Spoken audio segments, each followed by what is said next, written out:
Hey there, you're tuning in to LowKey by Oaky, our easygoing sessions for hotel professionals where we chat about industry trends, issues, and solutions.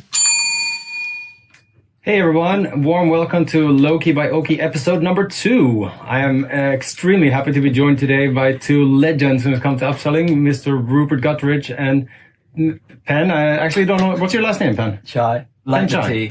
Like the tea, very good. I'm a tea guy myself. Hey, for those of you tuning in new, LowKey by Oaky is a podcast, a series that we're releasing, talking in a chill manner about interesting hotel concepts and things and anything regarding hospitality really that we find fascinating. Obviously, we're an upselling business. Today, we're going to talk about a really interesting topic around how to create an excellent upselling culture. What is that? And all kinds of things around it. But before we begin, I'd love to introduce my amazing people that I have sitting here next to me. Penn, why don't we kick it off with you? Thank you so much for being here, first of all. Thank you. Yeah, great to be here. So Penn, last name Chai, like the tea. And I worked in hotel operations. I've got experience sort of implementing upselling cultures.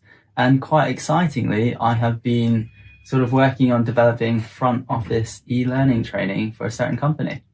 You sure have. You were busy all day yesterday. It was up. Very cool. And Rupert? Rupert Gutteridge. So been here at Oaky now for over a year. Seems a lot longer than that, Erik. But anyway, it's great to be here, and I love the introduction of being a legend in the industry. Dear me, I think he's referring more to my age than my capability. But anyway, loving to be here. Looking forward to this exciting conversation, and let's see where it goes. Awesome. Make sure to speak with your nose touching the thing so people really hear you. we like to kick it off in a bit of a fun chill mode, so with some fun facts about ourselves. Maybe I can start. Not many people know that I'm incredibly flexible, and actually I can go down and make a split. I will show you after the podcast, but I don't know if we're going to have it on video. I don't know if I can actually walk nowadays. But I'm like, when you Google these people who are super flexible, who can like take a golf club and just swing it back. That's me. I'm not entirely sure I want to see that. The challenge could be doing the splits whilst doing the podcast. Whilst doing an upsell. Whilst upselling. There we go.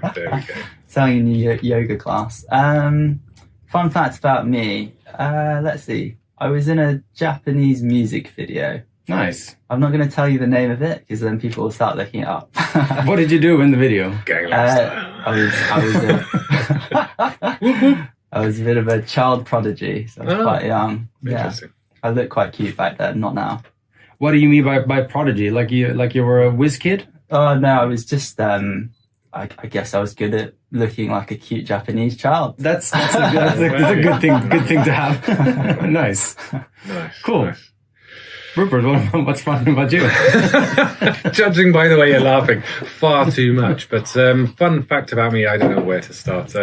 I guess, I'm in hotel technology. And the fun fact is, I don't know where that came from because studied a bit of biology. But I guess the really fun fact, I suppose, is people say, what do people don't know about you? And I guess I drive a tank at the weekend. That's definitely pretty cool. Okay, there we go.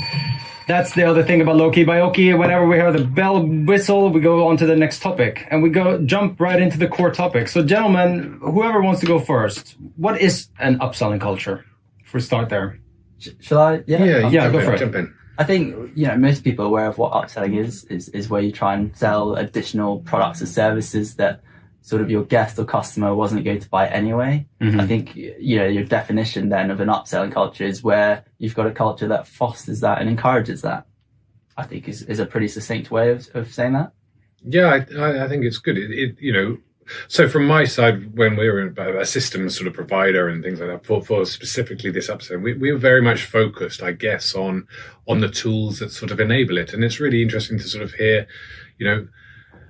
how often are we upsold to? That culture, does it really exist? Is it prevalent enough in hotels? It's got to be that we all like to be upsold to. And for me, that culture is one that is really important because it's driving the revenue, et cetera, et cetera. But where do we see it? Everywhere. Last night we were out for dinner and it's as simple as, what wine would you like to drink with that?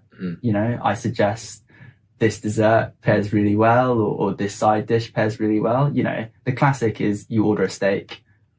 Can I recommend the Malbec to go with that? Yeah. You know, people that love food and beverage, it happens to you every single day when you go to a restaurant, but it's just done in such a nice way that you probably don't notice. Well, Ben, make sure you speak into the microphone because I hear you dropping off sometimes. When you go to a hotel and they are quite novice, they're not really into upselling. Maybe there's one person, but the rest isn't. Like, what are the first kind of key objectives to get the whole team to kind of embody such a culture? I think firstly, you've got to create a safe space. And, you know, certainly if you're working in a luxury environment, you are panicking a little bit before you speak to a guest sometimes. You know, I certainly had friends that back in their day, I know someone who was a res agent and she had 3 months of training before she was even allowed to speak to a guest. So I think certainly having that training, doing scenarios, practicing with your colleagues and practicing what you're going to say in different scenarios. I think if you're a novice, that's going to make you a lot more comfortable. You know, if you're a receptionist, you've got a million and one things to do at reception. You've got so many SOPs, so many brand standards, so many service standards. I think practicing and just making it sort of normal, you've done it a million times already, that's going to make you a lot more comfortable and successful at upselling. It was interesting. Last week, I think it was, I was at the Global Revenue Forum and we had a panel with a couple of really interesting guys, Clement from Accor and Kurt from the Shangri-La in London.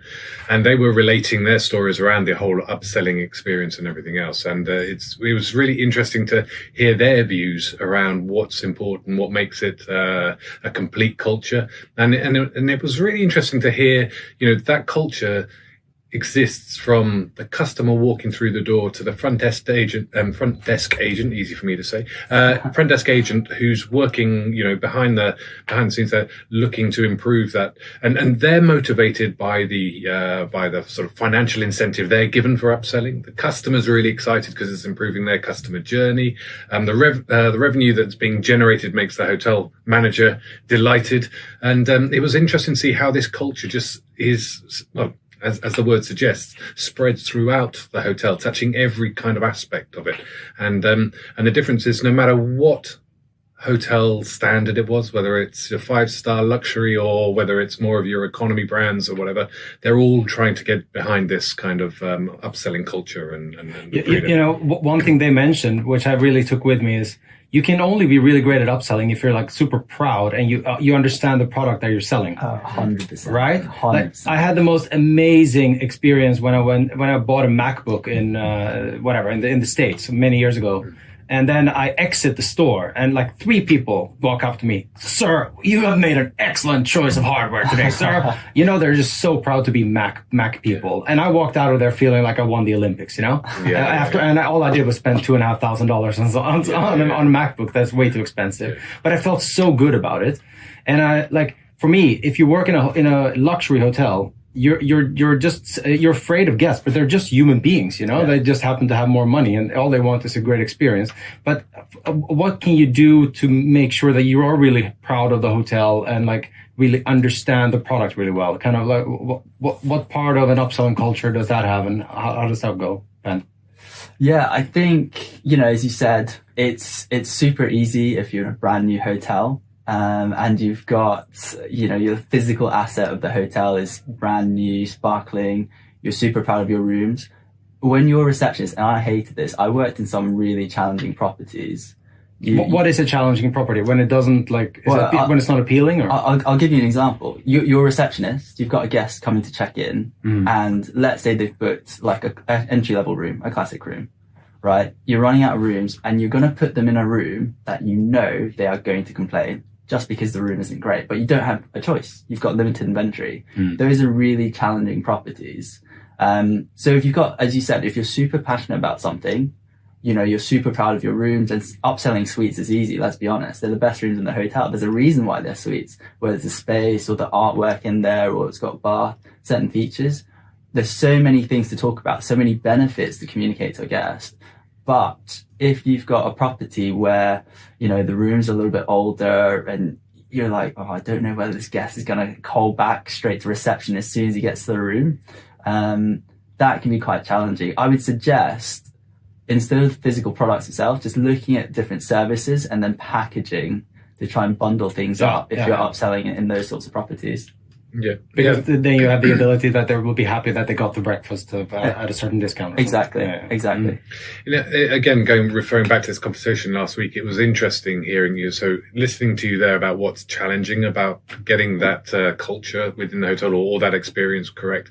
It's amazing how many hotels these guys were saying. You know, how many hotels they walk into where the front desk staff have not been shown the rooms. They just don't know their product knowledge. Their product knowledge is just not there. Then you ask about the menu and they've not tried the restaurant. Some simple things to be able to do that really enhance the hotel's ability to start creating this culture is essential. And then I think it comes back to then they have the ability to be so passionate about it. You know, the guys in the Apple store, they know their product knowledge is unbelievable. And so they can sort of demonstrate this passion really easily. And I think any one of us, we've been to some great hotels or had great experiences, and when we talk about it, the passion just comes through. You can see it, can't you? So I'll give you a great example. I was in the Middle East, and the hotels out there's like 9 food and beverage outlets. I worked for a really nice brand, and you had to, as a brand standard, whenever you recommended a restaurant, and obviously, you know, captivity and keeping guests in-house is super important. Whenever they came to you and said, can you give me a restaurant recommendation? When you gave that recommendation, you had to, brand standard, name the dish that you liked in the restaurant, and then you had to name that and describe that dish. Nice. So I used to be like, you know, the Palm Grill down by the beach, stunning views over the sea, sundown is incredible. Those king prawns, you've got to try. Yeah, exactly. They are delicious. They smell amazing on the barbecue. Yeah. You know, those sorts of tips. And I thought those king prawns were amazing. You know, I was so hungry every time I served them. But that sort of product knowledge is so important. And it becomes so fluent for you to say that, right? Because you say it all the time. I remember I did one of my internships for hotel school at the Glen Eagles. I'm a big golfer. And everyone that walked around the Glen Eagles, and you saw a guest walking around the corridor, and they're like, hello, sir. I'm like, yeah, I'm working here. You know, that was kind of how I felt. And then every day at the F&B, we would try all these 35 French cheeses, and, you know, they tasted great. But honestly, I used to always like lie to the guests and say, this one is like a French goat cheese or something. They don't really know, right? As long as it tastes good. But no, I totally hear it. You have to see and feel it. But let me ask you, but going back to that, do you think, though, it's a brand standard to say, hey, my favorite dish is the XYZ. Do you think everyone's able to sort of demonstrate the passion through that? Or do you think it can become a bit formulaic, a bit too rigid? Yeah, it depends what style of hotel you like. Now, that style of hotel was very, very formal. It's ladies and gentlemen, which kind of gives away which hotel brand I'm talking about. But you say that they have to say a dish, but you don't tell them which dish. You know, there should be something on that menu that your team would like, or something about a certain product or room or feature that they should be able to recommend themselves.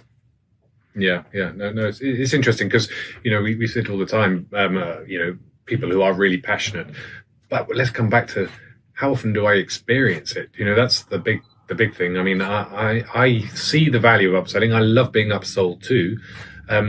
We went for dinner last night and had a great experience because the people were very passionate about their product.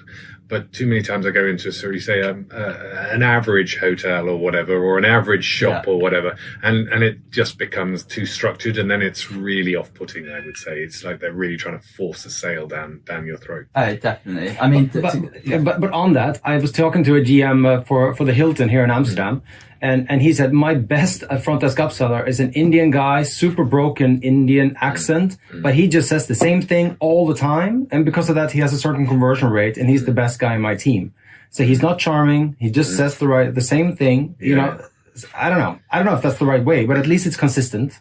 And you will hit the sweet spot and timing at some point, right? I don't know if it's how you would say to do it, Penn. Probably not, but it's better than not doing it at all, I suppose. True. I mean, I'm a strong believer in, you know, when it comes to service, tailoring and bespoke services, you know, each guest has their own preferences. Each guest wants to feel special. It's no different with upselling. You've got to tailor that offer specifically to them. It just sounds, this guy's probably very successful, mostly because he's persistent, if nothing else, which is key as well. Yeah. But I would assert that he could probably generate more revenue or more sales if he was tailoring the offers to these guests. So Penn, we have a lot of people listening to this podcast, from like hoteliers to people, and so like tip from how do you get yourself upgraded and stuff. So like for people that are staying in hotels, what are like the tips that they should do that people don't realize? Well, I think people do realize. It's just how to be smart about it. So if you want to be upgraded for free, everyone loves to say, it's my birthday, it's my anniversary. Yeah. Just be careful with the birthday one, because the amount of times I've checked someone in and you look at their passport and you go, my friend, you're in the wrong month. And day. Yeah. Yeah, absolutely. But, if you are nice to receptionists and you make little hints. Now, the hotels with that top service culture, they are looking for any opportunity to make your stay special. Yeah. Right. Those service cultures where you go, every guest is an opportunity for me to really deliver exceptional service. So start dropping hints, I really like chocolates. I really like champagne. I really like this. It's my anniversary, whatever. Do you know what you're likely to get in your room when you're checking in? Yeah, the chocolates or whatever preference you had. If they're a good receptionist worth their salt and they really listen to you and they listen to your preferences and what you like, they are quite likely to act upon that. And that's sort of what elevates the top end of service. Yeah. So when you have who as a front office agent, who is the most easy to upsell to, and conversely the most difficult, like the type of guest? I think, and if I guess it's different per product, but take like a upscale hotel. Yeah, absolutely. Your couples are super easy. Why? Because you can manufacture a situation where it makes it very difficult to say no. Okay. Now, let's imagine you've got, a normal couple checking in, and usually, it's usually the guy coming up to the reception desk before his sort of partner is there and saying, can we do something special? He's probably forgotten, or he's a bit lazy.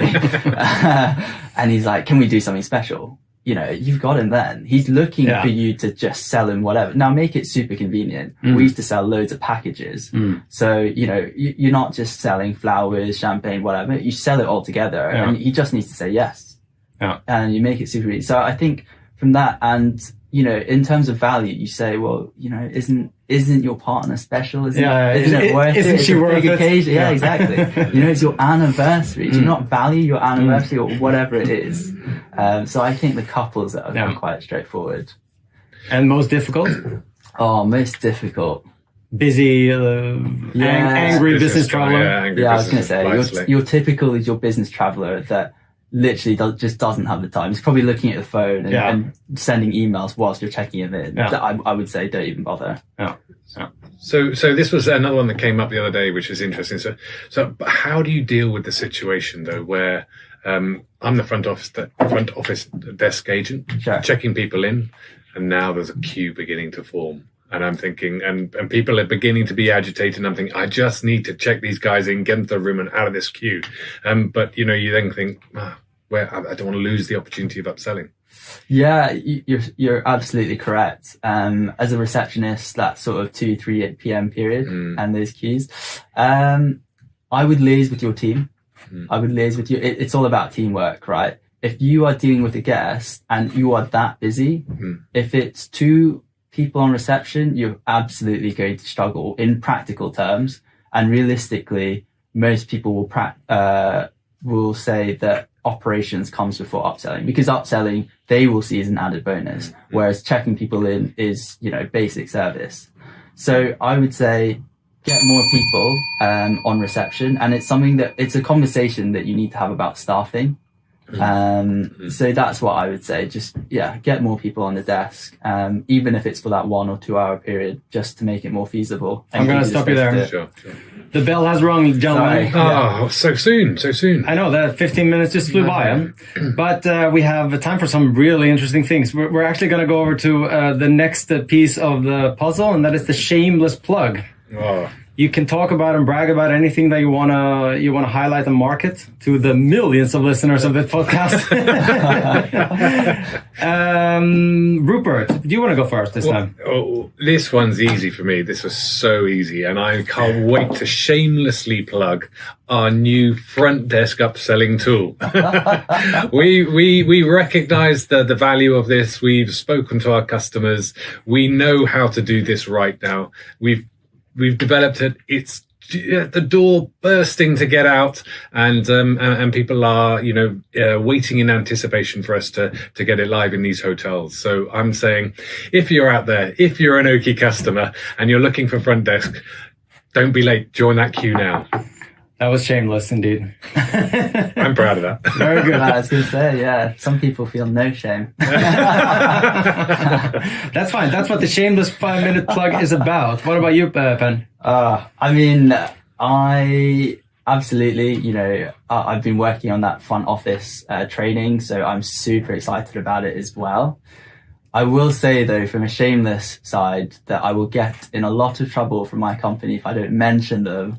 So I've got to plug Heyward Group, which is a company that I work for. So as one of my bosses likes to call us, the anti-consultant consultants. He obviously thinks he's super radical. And when he hears this, he'll probably shout at me. But so we've got a range of sort of expertises within so operations, revenue, marketing, and delivering bespoke training. And people talk about there's a sort of labor shortage around. We're saying that there's going to be a skills and expertise shortage shortly as well. So that's what we do, deliver bespoke training. Well, let's shout out to Michael and Barry there as well. And, that's why we've got you here, a good bunch of people. And I will gladly stand up and say what a lovely company it is. So, perfect. For sure. Thank you so much for being here, Penn, and being a part of Heyward Group. It's been amazing being in the works with you guys so far, and we're looking forward to a great partnership moving forward. 100%. I guess from my side, we don't have much time, but my shameless plug is the same as Rupert's. It's a new product that we're bringing to market together with partners such as the Heyward Group, and for us, it's really like it feels like Oaky in the early days, except we have an amazing team with so much resources and we have so many customers we can get feedback from. And it's really been like being customer obsessed in terms of how we built this product. And I really believe it's going to change the way that front desk upselling works. It's extremely, extremely exciting. On that note, and we're almost there, Penn or Rupert, do you have any person or hotel that you really admire in the industry that you'd like to share? Oh, we had this chat last night, Rupert. But why don't you go ahead first?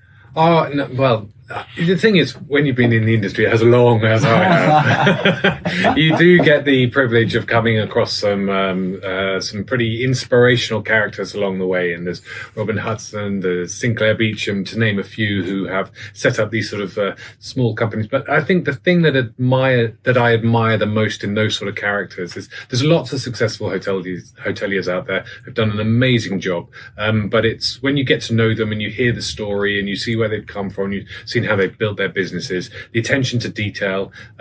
So yeah, I'm just going to say too many to mention. Let's hear from you, Penn. Cop out.